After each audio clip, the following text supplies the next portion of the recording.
Bueno, mis hermanos, buenas noches. A los que estamos aquí en el salón es una alegría compartir con algunos, al menos, la reunión en este lugar y ver al resto de los hermanos en sus casas, también con el mismo deseo de compartir la comunión.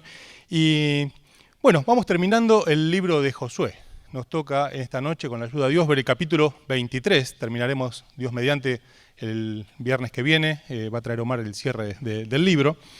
Y vamos terminando el libro de la conquista, donde el pueblo de Dios toma la tierra prometida por Dios, donde vemos que a lo largo de todos estos capítulos que fuimos considerando los viernes, el brazo fuerte del Señor se fue manifestando y bajo el mando de Josué se llevó a cabo lo que era el plan de Dios, lo que Dios había planeado, propuesto y prometido hace tantos años. Y qué bueno es ver esto, ¿no? Que si lo que nosotros intentamos llevar adelante es el plan de Dios, podemos contar con esto, con que Dios se manifieste, con que la ayuda de Dios esté en las cosas que intentamos hacer. Ahora, ¿cuál era la preocupación en este momento? Ya no era la conquista, la tierra ya había sido ganada.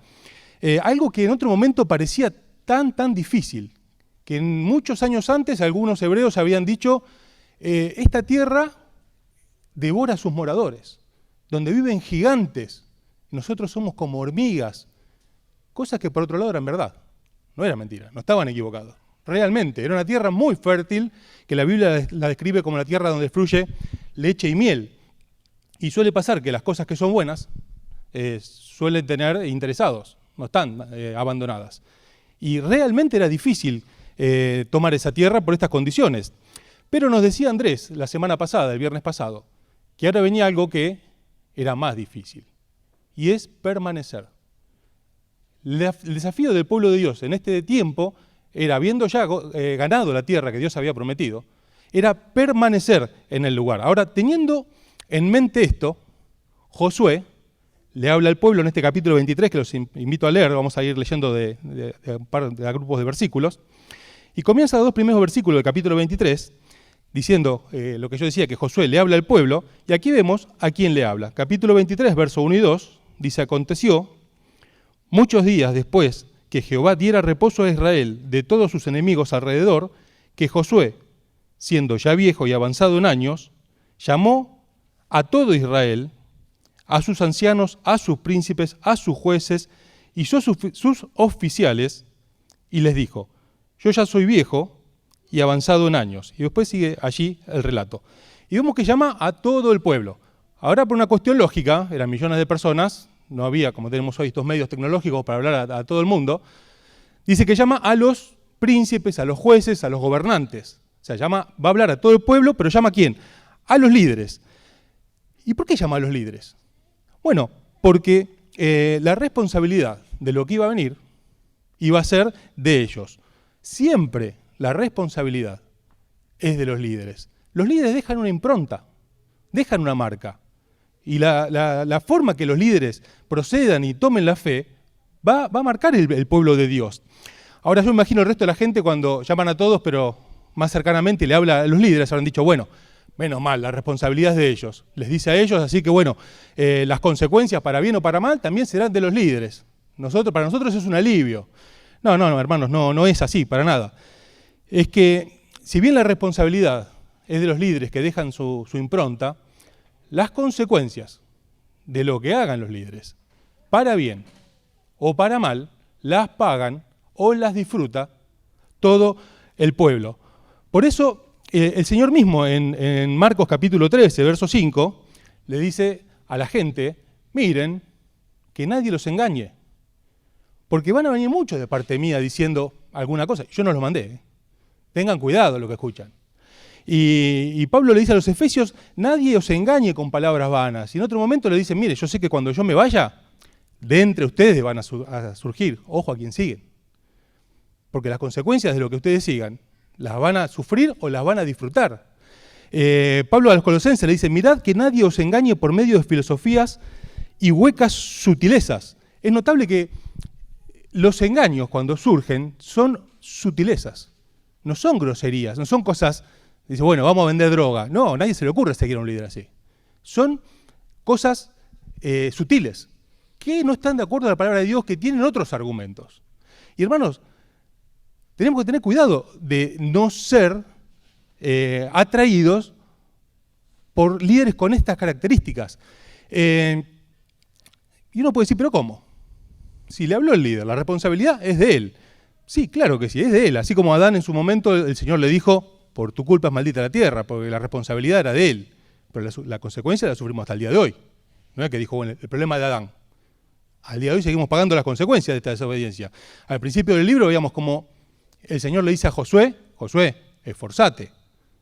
Vos como responsable, y le pone algunas pautas, porque él era el responsable.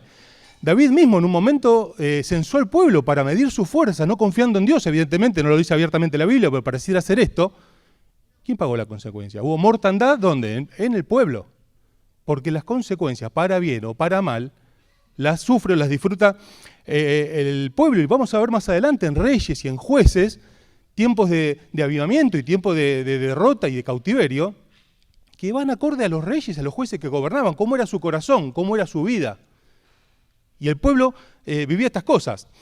Y yo recordaba, como siempre decía Jorge, ¿no? Que la bendición empieza por la cabeza, pero las enfermedades también. Y es mucha responsabilidad que tienen los responsables de las iglesias, ¿no? Ahí le agregaba, igualmente si cortamos la cabeza el cuerpo se muere. Y que tenemos que tener en claro que aunque de buena voluntad alguno de nosotros siga a un líder que está equivocado, y lo hagamos con un corazón sincero, no con rebeldía declarada, queriendo hacer algo malo, sino que hayamos sido sinceramente engañados. Las consecuencias las vamos a pagar igual si seguimos a alguien que con buenas intenciones trae argumentos, pero que anda medio flojo de papeles en cuanto a lo que dice la Biblia. Entonces Josué le habla a los líderes, pero todo el pueblo estaba ahí mirando, que es lo que estaba diciendo. Ahora, siendo una situación tan seria, esta como decidir a quién nosotros debemos tomar como alguien levantado por Dios, o alguien que viene diciendo venir de parte de Dios y realmente no lo hace. ¿Cómo podemos saber si la persona que nosotros estamos tomando como un referente espiritual es alguien que está sufriendo dolores de parto hasta que Cristo sea formado en nosotros? ¿O es alguien que me está llevando a hipotecar el futuro espiritual de mi vida y de mi familia? Porque están las dos posibilidades. Es una decisión muy importante que nosotros tenemos que tomar. Y tenemos algunos parámetros para ver a dónde nos inclinamos. Y son muy claros, hermanos, no es tan difícil. Uno, lo vamos a ver ahora, es la palabra de Dios. Es lo que está diciendo esta persona. ¿Lo dice la Biblia? ¿O son argumentos humanos, son modas? Son cosas que no están en la palabra de Dios y a veces hasta contradicen la palabra de Dios. Otro es la oración, es el testimonio espiritual que Dios da, que es el Espíritu dando testimonio a nuestro espíritu. La certeza espiritual de a quién es un referente espiritual para nosotros. Y otro, las evidencias que hay en la vida de cada persona. Hermanos, si consideramos objetivamente las evidencias que manifiestan la vida de cada uno de los hermanos, si las consideramos objetivamente, realmente queriendo saber, tenemos que reconocer que generalmente, siempre son claras. Las evidencias son claras. Los frutos a lo largo de los años son claros. Hebreos 13:7 dice, acordad de vuestros pastores, considerad el resultado de la fe de ellos. Hermanos, y hay muchas cosas que considerar a lo largo de los años. El Salmo 125 dice que los que esperan en el Señor son como el monte de Sión que no se mueve. A mí me gusta mucho lo que dice la Reina Valera contemporánea. Son como el monte de Sión, que están siempre donde tienen que estar. Y estas son las cosas que tenemos que considerar antes de seguir a alguien, porque aunque sinceramente lo hayamos hecho sin mala intención, si seguimos a alguien que no tiene estas características, vamos a sufrir las consecuencias. Ahora, sigue los versos 3 al 5, haciendo un repaso de los hechos.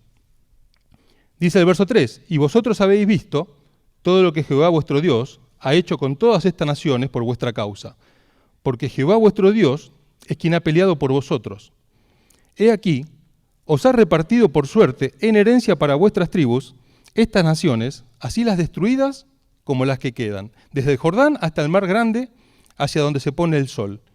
Y Jehová vuestro Dios las echará de delante de vosotros y las arrojará de vuestra presencia, y vosotros poseeréis sus tierras, como Jehová vuestro Dios os ha dicho. Hace un repaso de los hechos. En grandes rasgos, de acá hasta el final del capítulo, lo que hace Josué es un repaso del Pentateuco. Más específicamente, en mayor parte de Deuteronomio. Y uno dice, bueno, es una etapa nueva, ¿no? La etapa de la conquista terminó, viene ahora la etapa de la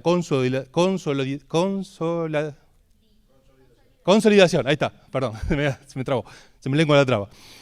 Y uno dice, bueno, entonces lo que teníamos para antes nos sirvió para esa etapa, ¿qué necesitamos ahora? Josué no tenía nada nuevo para decirles, les hace un repaso de lo que decía la palabra de Dios. No tenía nada mejor, no tenía nada más seguro. No tenía nada nuevo para decirles, sino repetir conceptos. ¿Para qué? Para que les queden grabados. Porque son verdades antiguas, pero son verdades que no cambian y que son suficientes. Por más que cambien los tiempos, pueden cambiar los métodos, las herramientas. Hoy tenemos herramientas que hace un par de años no nos imaginábamos, como es el Zoom, como tantas cosas. Son herramientas. La cuestión de fondo no cambia, que es la palabra de Dios. Y esto es suficiente.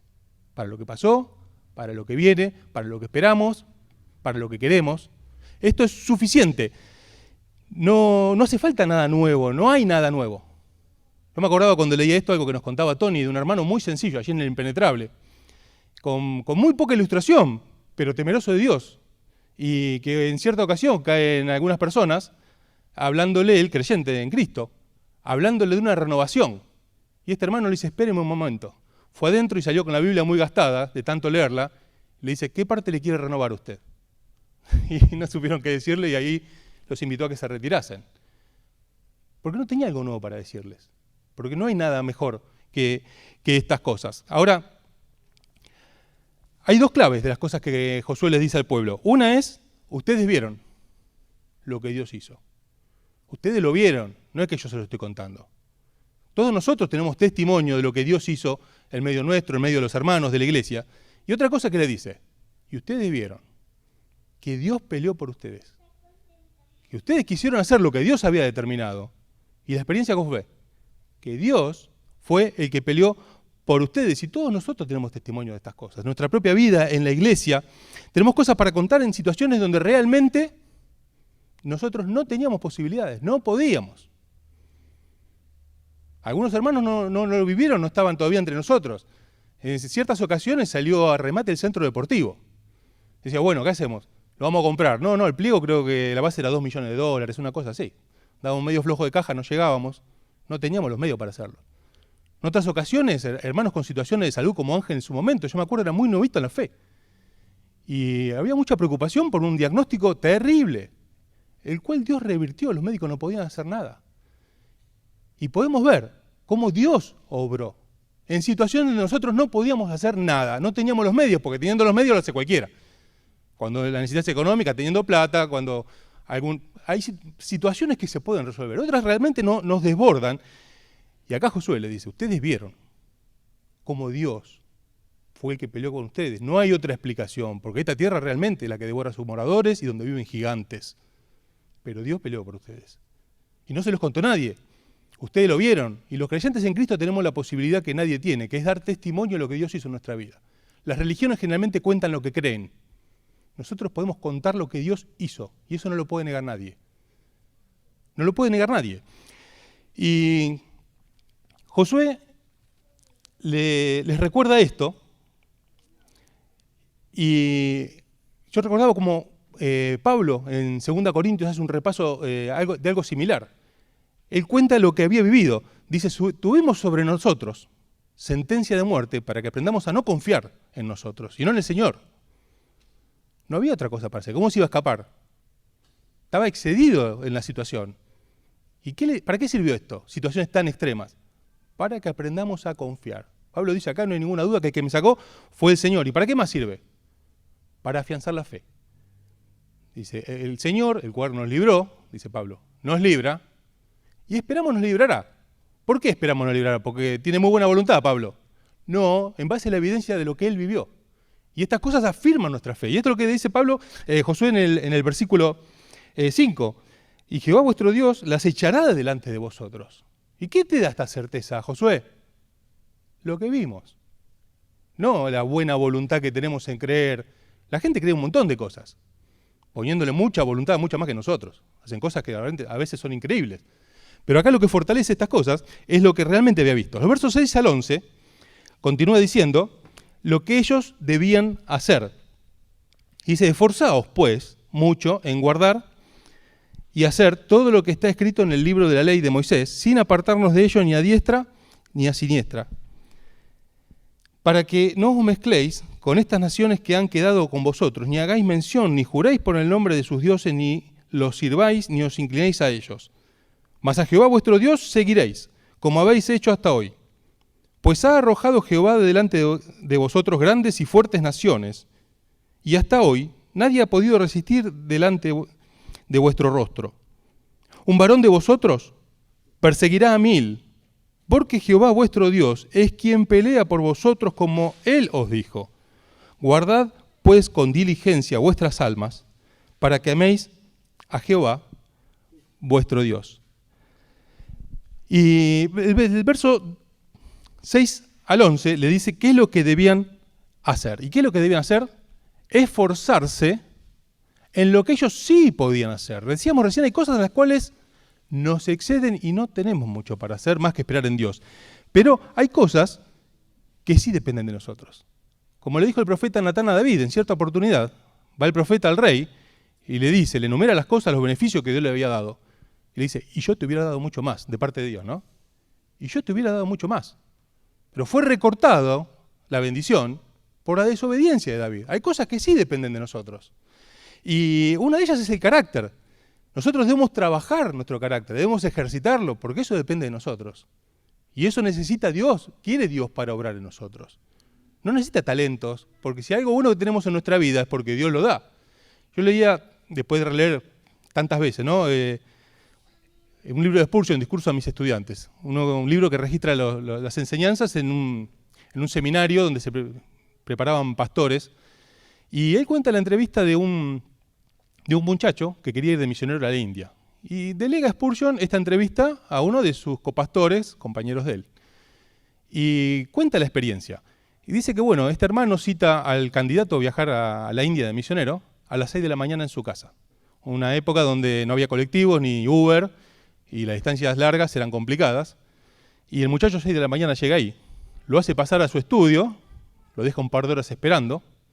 Cuando va, le dice, ¿así que usted quiere viajar a la India? Sí, y este muchacho le quiso contar lo que había estudiado. No, yo le voy a hacer un par de preguntas y con eso voy a elevar mi respuesta. Y a ver, ¿cuánto es 2 más 2? El muchacho lo mira con cara rara. ¿Cómo? Sí, la suma. 4. Deletrea gato. Lo deletrea. Deletrea de perro. Lo hace. Bueno, listo, con esto ya tengo, le dice. El muchacho, sin entender mucho, se levanta, le agradece y se va. Y allí cuenta Spurgeon cuál fue el informe de este pastor que lo había entrevistado. Y relata, lo llamé a mi casa muy temprano y no demostró ninguna duda en esforzarse y viajar en ese horario tan peligroso donde no había luces. Y llegó, lo tuve esperando horas sin motivo y sin explicaciones y no se quejó. Le hice preguntas que casi fueron una falta de respeto y él me contestó de buena manera. Lo despedí y no se quejó. Este muchacho lo que demostró es tener un carácter, que es lo que Dios necesita.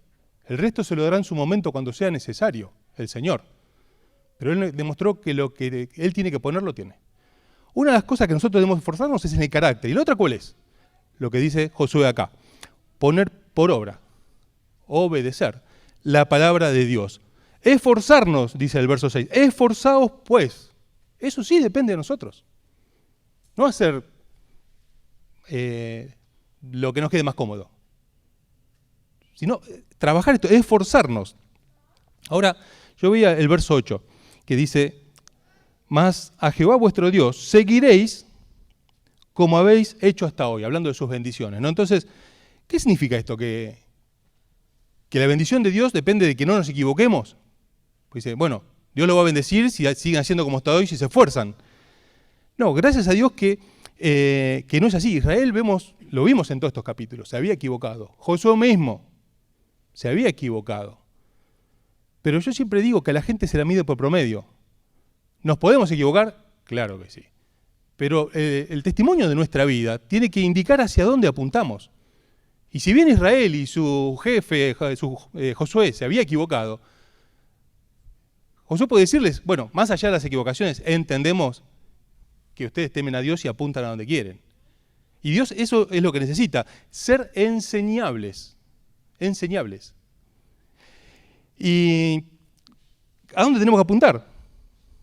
Bueno, lo dice acá Josué, lo que dice la palabra de Dios. Aunque humanamente sea complicado, aunque humanamente no sea beneficioso, el Salmo 15 habla de quién va a ver a Dios. Dice, no lo vamos a leer por cuestión de tiempo, dice, ¿quién habitará en tu monte santo? Dice, el que aún en daño suyo no niega la palabra de Dios. Aunque no nos convenga, aunque parezca que nos va a traer problemas. Ahora, ¿quién cumple siempre esto? Nadie. Nadie. Porque nosotros estamos esperando la redención de nuestro cuerpo, dice Romanos. La carne todavía no se convirtió. Y está siempre esta lucha. Y Omar siempre dice, los hombres de Dios lo son, pero no lo son todo el tiempo. Todos tenemos debilidades. Ahora hay que procurar que el promedio dé para ese lado, como le daba a Israel en este momento. Y hay dos cosas claras. Una, el verso 6, que dice, esforzaos pues mucho en guardar y hacer todo lo que está escrito en el libro de la ley. Y la otra, en el verso 10. ¿Cuál es la consecuencia? Un varón de vosotros perseguirá a 1000, porque Jehová, vuestro Dios, es quien pelea por vosotros, como él dijo. Dos cosas claras. Tenemos que esforzarnos. Si nos esforzamos, dice, uno de ustedes va a perseguir a 1000, porque Dios es el que pelea con ustedes. Y hermanos, yo creo que lo central de este capítulo son estos dos conceptos. Esforzarnos en lo que a nosotros nos toca, en seguir la palabra de Dios, y confiar que si hacemos esto, a pesar de nuestras debilidades, que las tenemos, a pesar de nuestras equivocaciones, que las tenemos, el Señor es quien pelea por nosotros, en todos los ámbitos de la vida. Cuando vengan las situaciones de trabajo, de salud, de todo tipo, en las cuales no sepamos dónde está la salida, para dónde va a ir, cómo va a terminar esto, tenemos que confiar en estas cosas. Sin saber cómo, Dios sabe cómo, suficiente. Él pelea por nosotros. No necesitamos saber nada más. Y el verso 11 dice, guardad pues con diligencia vuestras almas, para que améis a Jehová, vuestro Dios. Y hermanos, nadie ama más a Dios de lo que le obedece. Nadie ama más a Dios de lo que le obedece. Dice, amen a Dios, dice Josué. Y esto, hermanos, no es lo que dice la novela Mariposas en el estómago. No tiene que ver con esto. Tiene que ver con acción. Dios entiende el amor como acción. Y Dios espera de nosotros una vida de adoración. Dice que el Señor busca adoradores que le adoren en espíritu y en verdad. Y la adoración, hermanos, tiene mucho más que ver con la obediencia que con la canción. Muchas veces asociamos la adoración con la canción. A veces ayuda. Pero tiene más que ver con la obediencia que con la canción. Los versos 12 y 13 le dicen lo que no tenía que hacer. Porque si os apartareis y os uniereis a lo que resta de estas naciones que han quedado con vosotros, y si concertareis con ellas matrimonios mezclándoos con ellas, y ellas con vosotros, sabed que Jehová vuestro Dios no arrojará más a estas naciones delante de vosotros, sino que os serán por lazo, por tropiezo, por azote para vuestros costados, y por espinas para vuestros ojos, hasta que perezcáis de esta buena tierra que Jehová vuestro Dios os ha dado. ¿Qué es lo que no hay que hacer? Dice, bueno, tiene que tener cuidado de no mezclarse, ¿Por qué? Más adelante el pueblo lamentablemente lo vivió. Vamos a ver mucho más adelante, en un momento donde el reino del norte es llevado cautivo y los asirios mandan gente a vivir a esa tierra. Y hicieron una mezcla y adoraban a Dios y traían sus costumbres de Asiria, paganas. Y a mí me llama mucho la atención cómo termina el capítulo, el relato. Dice, hasta el día de hoy hace como hicieron sus padres, ni temen a Dios, ni le sirven, ni nada. No como ni nada. Es una mezcla, sí, un poco de adoración a Jehová había, pues lo mezclábamos con un poquito del otro. Dios dice, no, ni una cosa ni otra, no hacen nada, no sirve. ¿Por qué? Porque no hicieron caso a esto, porque mezclaron. En este caso por la fuerza, no por los asirios, los forzaron. Y nos decía Andrés el viernes pasado, qué difícil es hoy ver si alguien está apartado o no. ¿Por qué? En otro tiempo era mucho más fácil. Alguien no va a la iglesia, si bien está la posibilidad de estar apartado estando adentro, ¿no? Porque podemos estar sentados acá y el corazón estar pensando en la final de mañana, cualquier cosa, ¿no? Podemos estar apartados estando acá. Pero era mucho más fácil ver a alguien que está apartado. Hoy en día hay iglesias para todos los gustos. Entonces uno dice, bueno, no, esto la verdad que no me gusta tal otro. Bueno, vamos a encontrar otra. Yo leí estos días en Canadá, hay una iglesia que tiene una pastora, primer error, no lo vamos a discutir esta noche, pero no es el lugar para la mujer, atea. Una iglesia. Ponete un club de fútbol, ¿cómo una iglesia? Bueno, esta mujer era pastora de antes y hace unos 15 años se dio cuenta de esto. Y ella lo contó a la iglesia pensando que le iban a echar. Y para su sorpresa no la echaron. ¿Por qué? Bueno, tenía buenas intenciones y animaba a los hermanos a hacer cosas buenas. Bueno, esto en la sociedad de fomento estará fenómeno, en la iglesia no. Ahora hay gente que, aún siendo atea, encuentra lugar ahí. Entonces dice, ¿está apartado? No, mira, va a esta iglesia, la de la pastora atea. Qué difícil, ¿no? Es discernir hoy la situación de cada uno, esta mezcla. Por eso Josué les dice acá, no se mezclen. No se puede mezclar con estas cosas. ¿Qué son mezclas? Son mensajes políticamente correctos para tratar de no caer mal a nadie, que no ofenden a nadie, ni siquiera al que hace lo malo. Hermanos, hay iglesias donde hay mensajes tan políticamente correctos que no ofenden a nadie, ni siquiera al que hace lo malo. Yo no sé qué Biblia usarán, pero no pareciera esto que está diciendo Josué, que es necesario para permanecer. Tenemos que saber, hermanos, que por más que los argumentos parezcan muy buenos, humanamente aceptables, nadie que se endureció contra Dios, que contradijo su palabra, le fue bien. Esto dice Job en el capítulo 9, verso 4. ¿Quién se endureció contra él y le fue bien?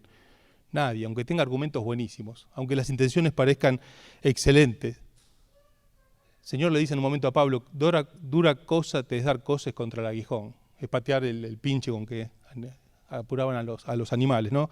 Es algo que es durísimo, a nadie le va bien que pueda hacer esto. Es como la ley de la gravedad, se cumple siempre. Aunque estemos sinceramente convencidos que no. Si yo agarro la Biblia y la tiro, se va a caer. Porque la ley de la gravedad se cumple siempre, al igual que las leyes espirituales que son de Dios, porque son eternas y se cumplen en todo tiempo y en toda circunstancia. Y termina los últimos 2 versículos, del 14 al 16, con una conclusión, que dice que cada elección tiene su fruto, tiene sus consecuencias, y que el problema en todo caso son las elecciones, y no era la tierra. Los últimos 2 versículos, 14 al 16, los últimos 3, dice, y aquí, que yo estoy para entrar hoy por el camino de toda la tierra. Reconoced pues con todo vuestro corazón y con toda vuestra alma, que no ha faltado una palabra de todas las buenas palabras que Jehová vuestro Dios había dicho de vosotros. Todas os han acontecido. No ha faltado ninguna de ellas. Pero así como ha venido sobre vosotros toda palabra buena que Jehová vuestro Dios os había dicho, también traerá Jehová sobre vosotras toda palabra mala, hasta destruiros de sobre la buena tierra que Jehová vuestro Dios os ha dado, si traspasareis el pacto de Jehová vuestro Dios, que Él os ha mandado, yendo y honrando a dioses ajenos, e inclinándoos a ellos. Entonces la ira de Jehová se encenderá contra vosotros, y pereceréis prontamente de esta, lo vuelvo a decir, buena tierra que Él os ha dado. Y Josué acá hace el balance de una vida contemplada, observada objetivamente. Y si ustedes tienen que reconocer, si ustedes son sinceros, si miran objetivamente, por eso dice, reconozcan. Es que ellos se dieron cuenta, ya las cosas habían ocurrido. Era que ellos tenían que verlo. Si hacen el balance, van a ver el fruto. Los 2 primeros versículos, el fruto de si hacen lo que Dios dice. Y el otro, que está la otra posibilidad de la elección. Se puede elegir sí o se puede elegir no. Hermanos, que Dios nos bendiga para que nuestra elección sea la de los primeros 2 versículos. La de Pablo que le dice a Timoteo, capítulo 4, he peleado la buena batalla, he corrido la carrera, he guardado la fe. Por lo demás, me espera la corona de justicia que el Señor, juez justo, me dará a mí y a todos los que aman su venida. Que esta sea nuestra experiencia. Yo quisiera llegar a viejo con esta esperanza. Porque yo no quisiera llegar a viejo como un viejo arrepentido. Dice que nos tenemos que acordar del Creador en los días de nuestra juventud antes que vengan los días malos. ¿Los días malos son de la vejez? No. Los días malos son de la vejez cuando el balance da mal. Si la vida es vivida en el temor de Dios, los días malos no son los de la vejez. Allí el Salmo, lo tengo mal anotado. Dice, aún en la vejez fructificarán. Tengo mal la cita. Porque la vejez no es el tiempo malo. El tiempo malo es cuando se hace el balance y da mal. Hermanos, tenemos que saber que el diablo tiene jóvenes que parecen felices. No son felices, es puro ruido. Yo lo viví, yo me convertí de grande, de joven, pero joven grande. Parecen felices, no son felices. Lo que el diablo no tiene son viejos felices. ¿Por qué? Porque llegó el momento de hacer el balance y el balance da mal. Y esos son los días malos. Yo no quisiera llegar a viejo de esta manera. Qué bueno comprobar lo que Josué le dice acá. Dice, reconozcan que no faltó nada de lo que Dios dijo. Ninguno de nosotros puede decir, Dios me engañó. Esto que me dijo no era así. Esto que me dijo no lo cumplió. Tenemos que reconocer que esto es así, es una realidad en nuestras vidas. Hermanos, Israel lamentablemente no escuchó estos últimos versículos. Más adelante vamos a ver la cantidad de cosas que vivieron hasta el día de hoy, que por la gracia, la misericordia y la fidelidad de hoy permanecen como nación, pero solamente por la fidelidad de Dios, porque ellos no consideraron y hoy están pagando las consecuencias de no escuchar esto. Yo tenía una profesora que yo me sentaba en el fondo, en el colegio era de los que hacíamos lío. Y a veces cuando la profesora empezaba a hacer preguntas de lo que había explicado, y nosotros no habíamos prestado atención, decíamos, profe, no, el problema es que acá no se escucha, como diciendo, no sabemos responder porque no se escucha lo que usted habla. Dicen bien, no se escucha, porque en el fondo se oye, pero no se escucha. Decía, la voz llegaba hasta el fondo, pero nosotros estábamos en otra cosa, no la escuchábamos. Israel oyó lo que Josué dice. Es una pena que no lo haya escuchado, hermanos, que no sea así con nosotros, que podamos experimentar la buena mano de Dios con nosotros, que podamos hacer el balance que hizo Josué, que Dios pueda obrar, bendecir, pelear por nosotros. Hermanos, Dios quiera que, como es el plan de Dios, nuestro tiempo sea para siempre, en lo personal y como iglesia. ¿De qué manera? Hay una sola. ¿Qué es lo que acá el anciano, ya Josué, terminando sus días, le dice a su pueblo? Que Dios nos bendiga para poder tener este objetivo, este deseo, esta certeza. Porque son como la ley de la gravedad, se cumple siempre. Que podamos verlo para bendición nuestra, de nuestros hijos, de nuestra iglesia, y poder ver la buena mano de Dios peleando por nosotros. Oramos al Señor. Padre del cielo, cuántas gracias te damos por tu palabra. Cómo nos bendice, nos edifica, fortalece nuestra fe, ver lo que tú has hecho en tu pueblo a lo largo de los años. Rogamos, Señor, por nosotros mismos. Nos dé la gracia de tener esto siempre presente, el deseo profundo de nuestro corazón, de honrarte con nuestras vidas, de obedecerte aunque vaya contra nuestros intereses aparentemente, Señor, en glorificarte con nuestras decisiones, para que tú te puedas manifestar, que no seamos nosotros obstáculos para tu plan en nuestra vida, que podamos esperar, Señor, con expectativa tu manifestación, tu obrar, Señor, tu voluntad de nuestra vida. Ayúdanos a discernirla con el deseo profundo de obedecerla, para poder ver estas buenas cosas que tú has preparado para nosotros. Bendícenos en nuestras familias, Señor, bendice nuestra iglesia. Señor, quisiéramos ver estas cosas a lo largo de los años y terminado nuestro tiempo en esta tierra, poder hacer este balance y ver que no ha faltado nada de lo que tú has prometido. Gracias porque esto es por tu misericordia, porque tú nos miras a través de Cristo, porque nuestros pecados fueron perdonados en la cruz y aún hoy en día, cada vez que acudimos a tu presencia arrepentidos, tú nos recibes y nos perdonas. Rogamos que nos des siempre este corazón, Señor, arrepentido y dispuesto a aprender. Oramos muy agradecidos por este tiempo que podemos disfrutar los hermanos, algunos aquí, otros en casa, pero con el mismo deseo, Padre, de ser edificados por tu palabra y disfrutar la comunión. Oramos muy agradecidos en el nombre del Señor Jesucristo. Amén.